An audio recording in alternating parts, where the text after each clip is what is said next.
राम राम. मी Prakash Mahajan, Mahajan and Mahajan YouTube चॅनलसाठी उद्या 80व्या स्वातंत्र्य दिनानिमित्त महाजन अँड महाजन यूट्यूब परिवारातर्फे आपणा सर्वांना हार्दिक हार्दिक शुभेच्छा. ईश्वर करो आणि या पृथ्वीवर अजून एक राष्ट्र जन्माला यावं ज्याचं नाव बलुचिस्तान आहे. खरं म्हणजे एक उर्दूमध्ये फार चांगला शेर आहे, यूँ तो इश्क में जुनू के आसार होते हैं. म्हणजे प्रेमात वेडेपणाचं एक लक्षण असतं और कुछ लोग उसे दीवाना बना देते हैं. म्हणजे काही लोक त्याला वेडं करतात. म्हणजे एका प्रेमी माणसात थोडा वेडेपणा असतो मग लोक त्याला अजून वेडं करतात.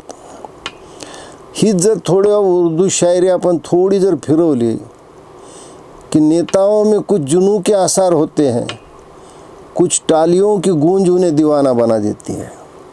हे प्रत्येक नेत्यात कुठंतरी एक विक्षिप्तपणा वेडेपणा लपलेला असतो आणि मग खालच्या टाळ्यात त्याचा वेडेपणा अजून वाढवायला मदत करते. आता काय झालं सांगू का मी, की मनोज जरांगे यांना मी यापूर्वीच्या व्हिडिओत विष्णूचा अवतार असं संबोधलं होतं, कारण ते एक समाजासाठी एका कारणासाठी लढा देत होते. तो कौतुकास्पद होता. आता ओबीसीच्या ताटात मराठे खायलेत का मराठाच्या ताटातलं ओबीसीनं खायलं ह्या चर्चेत आपण जाऊ नये. पण गरीब समाजातल्या गरीब मुलामुलींना त्यांचा हक्क मिळाला पाहिजे. खरं भांडण हे राजकीय आरक्षणावर होतं आणि आत्ता जे सगळा वाद चालू आहे तो राजकीय आरक्षणावर चालू आहे, बाकी दुसरं काही नाही.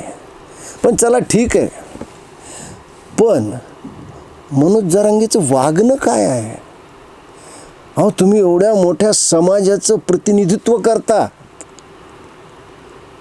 म्हणजे तो जे एक चिनी प्रवासी भारतात आला होता, मला वाटतं 5व्या-6व्या शतकात, ह्यू एन सॅंग असं त्याचं नाव, होशिंगाबाद ज्याच्यावर नाव ठेवलं, त्यांनी सांगितलं मराठा इन सेन्स महाराष्ट्राच्या दख्खनीच्या पठारावर राहणारे मराठी बोलणारे यांचं एक स्वभाव वैशिष्ट्य त्याने दिलं होतं. अहो हा मराठा समाज हा देशाचं नेतृत्व त्यांनी केलेलं आहे. छत्रपती संभाजी महाराजांचे पुत्र छत्रपती थोरले शाहू महाराज यांच्या काळात हे साम्राज्य कुठं पसरलं गेलं होतं.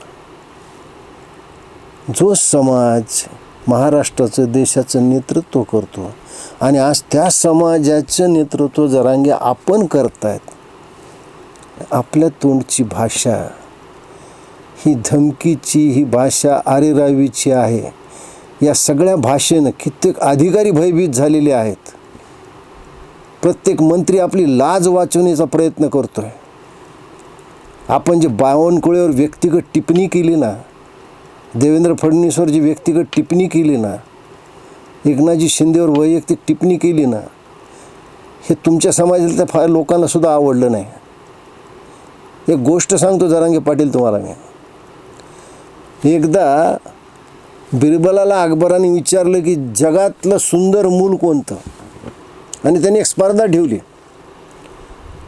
आणि आग्र्याच्या राजधानीमध्ये सुंदर सुंदर मुलं घेऊन त्यांच्या आया चांगले चांगले कपडे घालून शहेनशाह अकबराच्या दरबारात त्यांना घेऊन आल्या. अत्यंत सुंदर सुंदर मुलं. आणि त्याच दरबारामध्ये एक स्त्री आली होती आणि तिच्या कडेवर जे मूल होतं त्याच्या अंगावर फारसे चांगले कपडे नव्हते. ते मूल दिसायला काळं सावळं होतं, त्याचे ओठ थोडे लाल बाहेर आलेले होते.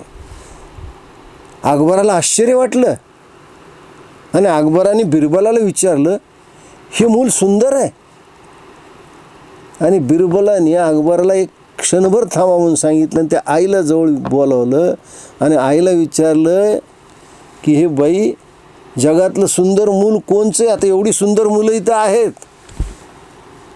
ती माऊली म्हणली, माझ्याकडेवरचं जे मूल आहे ते काळं आहे, त्याचे लाल ओठ बाहेर आलेले आहेत, काय जे आहे डोळे, पण याच्या इतकं सुंदर मूल कुणी नाही. जरांगे पाटील, चंद्रशेखर बावनकुळेच्या आईची सुद्धा हीच भावना आपल्या मुलाबद्दल म्हणजे चंद्रशेखरबद्दल असू शकते, असलीच पाहिजे ना, होतीच. आपल्याविषयी सुद्धा आपल्या आईची हीच भूमिका असेल की जगात माझ्या मुला इतकं सुंदर मूल कोणीच नाही आहे. आणि जी गोष्ट आपल्या हातात नाही आहे, जी गोष्ट निसर्गाच्या हातात आहे किंवा देवाच्या हातात आहे, त्या वैगुण्यावर टीका करता. आणि तुम्ही कुणाची नावं घेता? आत्रे आणि बाळासाहेब ठाकरेंची. मला आठवतं राज ठाकरेंनी मला एक किस्सा सांगितला होता की एक व्यंगचित्र काढत असताना एका व्यक्तीच्या चेहऱ्यावर देवीचे वन होते आणि त्यांनी ते काढले. तर बाळासाहेबांनी त्यांना राग भरलं, त्यांना रागावले. बाळासाहेब म्हणले अशी शारीरिक व्यंगावर कधी टीका करायची नसते. खुद्द राज ठाकरेंनी मला सांगितलेला किस्सा आहे. आणि ते बाळासाहेब होते, त्यांचं वय होतं, त्यांचा अधिकार होता. पण कधी एखाद्याच्या शारीरिक व्यंगावर, जन्मजात व्यंगावर त्यांनी सुद्धा टीका केली नाही. अशी टीका करून म्हणजे काय, तुम्ही सोलापूरच्या कुठल्या सभेत तो कोणत्या गाजलेला बाहुबली चित्रपटातल्या एका त्या खलनायकाचं त्याचा डायलॉग म्हणायचाच नव्हता, आपण म्हणून दाखवलं, तुम्हाला 4 टाळ्या मिळाल्या. पण मला सांगा, आज बावनकुळीची आई हयात असली त्याला किती वाईट वाटलं असतं. कारण आपल्या मुला इतकं सुंदर मूल जगात कुठलं नसतं. तुम्ही तुमच्या आईला सुद्धा विचारा, तुमच्या आईचं सुद्धा हेच म्हणणं असेल की माझ्या मनोज इतकं सुंदर कुणीच जगात नाही आहे. माफ करा, मी तुम्हाला एकेरी नावानं हाका मारतो, हे तुमच्या आईनं काय म्हटलं असतं याच्या संदर्भात बोलतोय. नाही तर तुमचे लगे अंधभक्त माझ्या अंगावर येतील, मला हरकत नाही. तुम्हाला काय मिळवायचं आहे ते मिळवा, आणि ते मिळवण्यासाठी जो तुम्ही मार्ग अवलंबिला आहे, जी दहशत तुम्ही माजवलेली आहे. मी मुख्यमंत्र्याला भीत नाही, त्याला घोडे लावीन, याला गाढवं लावीन, त्याच्या आईचा नवरा, ह्याच्या नवऱ्याची बायको, काय चाललंय काय? याच्यानं प्रचंड अधिकारी भयभीत झालेत. महाराष्ट्रात नोकरी करावी का नाही असे 1-2 IAS ऑफिसरने माझ्याशी बोलून दाखवले. मंत्र्यानं कुठल्या अर्जावर नोटिंग करावी का नाही, शेवटी तुमचं होऊन जाईल हो. पण आमच्यासारख्याची कामं आडली तर मंत्री त्याच्यावर नोट करेल का नाही? आणि तुम्हाला जी माहिती देते चुकीची माहिती निघते पुढे. पण ठोकून बोलता, दहशत माजवून लोकसंख्येच्या जीवावर बाकीच्यांना विठीला धरून तुम्ही काही जरी मिळवताल तरी तुमच्या आत्म्याला तुम्ही प्रश्न विचारा, तुम्ही मिळवलं ते तुम्ही सुखी समाधानी आहात का?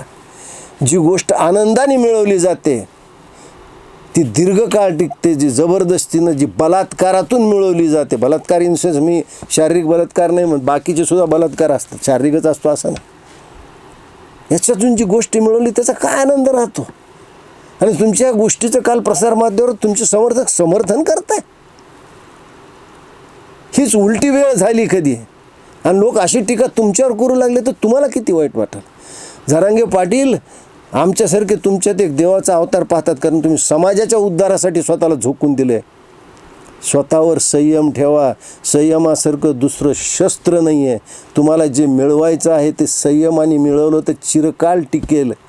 लोकांना जबरदस्ती करून, लोकांना दहशत दाखवून, दहशत माजवून एखादी गोष्ट तुम्ही मिळवताल देखील, पण त्याचा आनंद तुम्ही भोगू शकणार नाहीत. एक तुम्हाला सांगतो, कुणाच्या शारीरिक व्यंगावर टीका करण्याच्या अगोदर घरातल्या आरशासमोर आपणही उभं राहून पाहावं की देवाने आपल्यालाही काही व्यंग दिला असेल, आणि उद्या त्याच्यावर लोकांनी टीका केल्यावर आपल्या घरच्यांना, आपल्या समर्थकांना काय वाटत असेल याचा जर तुम्ही विचार करताल तर मला असं वाटतं की इथून पुढं तुम्ही अशी शारीरिक व्यंगावर टीका करणार नाहीत.